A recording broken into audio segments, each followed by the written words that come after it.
Welcome to ForexTV.com's PM Exchange. It's Thursday, November 8th. I'm Remy Hoki. Today I'm joined by Joseph Trevisani from FX Solutions. Good afternoon, Joseph. Hi, Remy. How are you? Good, thanks. Thanks for joining us today. My pleasure.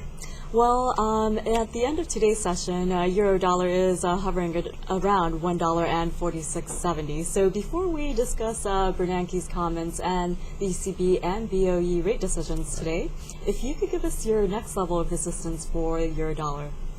Well, I think we're going to get resistance probably around 148, the figure. When you start penetrating the levels that you're at right now, you're beyond all support and resistance in that they were formed by previous trades. So what people are going to be looking at, what I look at, are simply chart patterns, primarily the up channel, which has been going on at a very serious angle since the early part of August. That's probably 148 and then 149 after that. Okay, well, we're at the end of the New York session right now, and U.S. stocks have paired earlier losses. And because of that, we saw a U.S.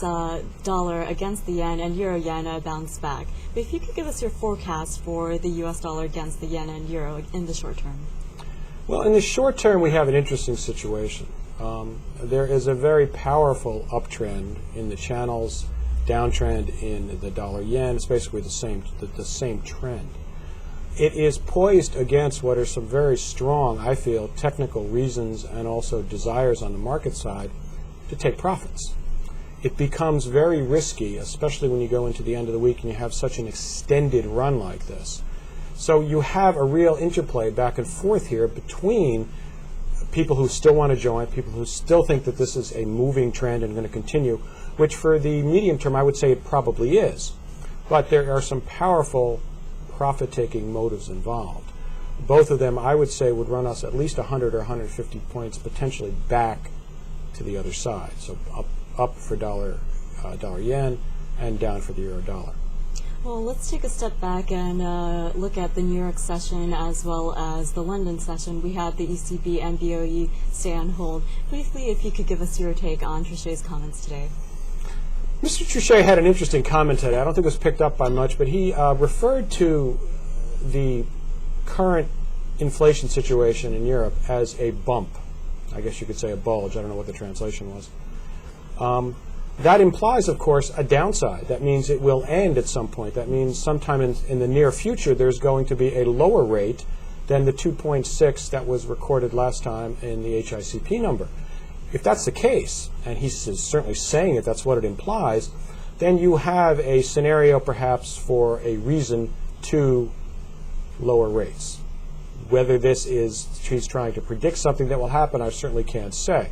But it is a new description on the part of Mr. Trichet about European inflation, and that I think is probably significant. Well, speaking of inflation here in the U.S., Fed Chairman Bernanke testified in front of the Joint Economic Committee today. Did you see anything different in his comments today? Not really. There is one thing that I thought was different, and I'm sure the markets picked up on this, and that is that he expected to be a substantial slowdown in the fourth quarter and extending into 2008. That is new. He didn't put any numbers on it. He just used those words. I think that's pretty much been the market assumption all along, because otherwise you would be looking at a different rate, certainly in the euro dollar and the other dollar pairs, with a 3.8 and a 3.9% growth, and that 3.9% growth is probably going to be revised up somewheres around 4.5 or more at the next iteration of that number. So if you didn't have the market already expecting a pretty serious slowdown, so it didn't really have that much effect, but it's the first acknowledgement on the Fed's part. Well, while we're talking about rising energy prices, inflation, and rate differentials, let's move on to the RBA. This week, the RBA raised by 25 basis points to 6.75%, and we saw the Aussie yesterday touch a 23-year high against the U.S. dollar. But looking ahead for the commodity currencies of the Aussie dollar and the Canadian dollar, what is your forecast? Well, I think you're going to have this projected slowdown. We're talking about projected slowdown in the United States. It's hard to imagine that if the United States starts to slow down seriously the next few quarters, the Europeans won't also feel some effect. There is China to talk about. There's also an effect that's going to be felt there. These are the economies that are driving the consumptions of commodities. If they start slowing down, then the commodity currencies will be deprived of certainly some of their support. If they're deprived of some of their support as far as supply and demand, you're going to get tops in these currencies. I mean, right now the market is probably factoring in another 25% rise for the Reserve Bank of Australia. Quite possibly. At that, I would probably look for it to stop. If you looked at the Kiwi chart, that is also has certainly topped out. The dollar Canada, another major commodity currency. Some people have spoken of it as a proxy for oil these days. Also has bottomed out pretty sharply over the past 2 days. So you have a real potential for a top in these things. Okay, and looking ahead to tomorrow's session in New York tomorrow morning at 8:30, we have the international trade data coming out, and after that we have consumer sentiment, the preliminary reading for this month. But if you could briefly give us your figures, and although fundamentals aren't in the forefront, what you expect to see in the majors in early morning action? Well, the trade deficit, I think they're projecting about 58.5 right now. That's the various economic estimates. I think it'll probably come in a bit lower than that. We're talking about, I believe, September. The dollar and the oil price hadn't had its latest major run up in September, so there's a surprise on the downside for that. Consumer sentiment, we're probably not going to get a very good number. I'm not sure that it matters that much. It is a very psychological number. Of course, when you're on the other side of things, you will often refer to consumer numbers if they support your case.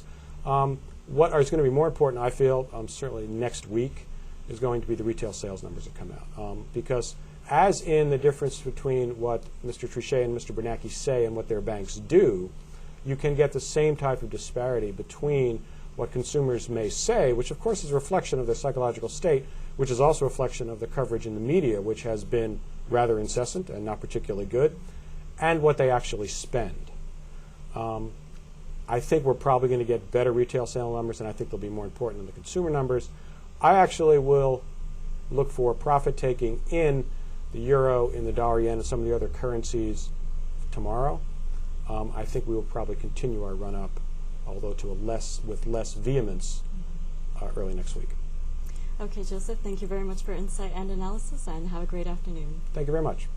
This has been your Forex News with Joseph Trevisani from FX Solutions. Next up, we have your equities and commodities wrap-up for the day. U.S. stocks ended down on the day, but paired losses seen earlier in the session. There was a rebound later in the day, with the Dow recovering from a slide of 200 points. The S&P 500 also recovered, ending flat on the session. The major indexes saw weakness following Bernanke's testimony, and with market players pricing in another rate cut. The late session rebound came as financial stocks were also lifted. Earlier this morning, the Labor Department reported that U.S. jobless claims fell 13,000 on a seasonally adjusted basis. And in the 4-week average, jobless claims increased 2,000 to its highest level since April. At the end of the session, the Dow ended down by 33.73 to end at 13,266.29. The tech-heavy NASDAQ tumbled 52.76 points to end at 2,696, while the S&P 500 fell 0.85 to close at 1474.44. And over in the fixed income market, U.S. Treasury bonds gained, with the yield on the 10-year benchmark note falling to a 2-year low, a low not seen since September 28th of 2005. This came after the Fed's Bernanke focused on concerns about the U.S. economy and the credit crisis. The benchmark 10-year bond was up, with the yield down at 4.266%. The 2-year note was up, yielding 3.464%, and the 30-year bond fell, with the yield at 4.659%. In energy, NYMEX crude oil futures ended down for the second straight session, letting go of gains seen earlier in the day. December crude ended down by 91 cents at $95.46 a barrel. In other petroleum products, December RBOB gasoline fell to end at $2.0438 a gallon. December heating oil also ended down at $2.6052 a gallon. Meanwhile, December nat gas added 9.6 cents to end at $7.72 per million BTU. Earlier today, the EIA reported that natural gas inventories rose by 36 BCF in the latest week. Over in the metals complex, COMEX gold futures continue their climb into record territory. The benchmark contract gained to end up at another record close, up by $4 at $837.50 an ounce. Not surprisingly, the precious metal was lifted by the weakening U.S. dollar, especially after Bernanke's comments earlier today. By session end, gold had pared back from a high of $847.50 an ounce. And December silver added 19 cents to close at $15.05 an ounce. December copper fell to close at $3.20 a pound. And in other precious metals, January platinum added $11.30 to close at $1,473.60 an ounce. And December palladium gained to close at $377.50 an ounce. This afternoon, we're joined by Justin Lewis from KS Futures. He'll recap today's action in energy and commodities and give us his short-term outlook. Good afternoon, Remy. This morning's EIA energy report in the natural gas came out at a 36 BCF build, which we kind of saw reflected in the market this morning when it was quite a bit lower, well, 20 cents lower at one point. And we're really seeing a late rally here. It's up about 11 cents as we speak. Kind of surprised with the crude oil being down about $1 right now, and that crude oil market, 95.51 right now in the December, it really looks like it could go to $100 a barrel, just simply because the market, the momentum, and all the media attention that is getting to go to $100. So it's probably like a self-fulfilling prophecy. And it looks like it's going to go there. I'm not saying it can't go back to $90, but in a month or two, it looks like it can go there, or maybe even a little bit higher, maybe 105, 110 level. It doesn't appear that it's going to stop the economy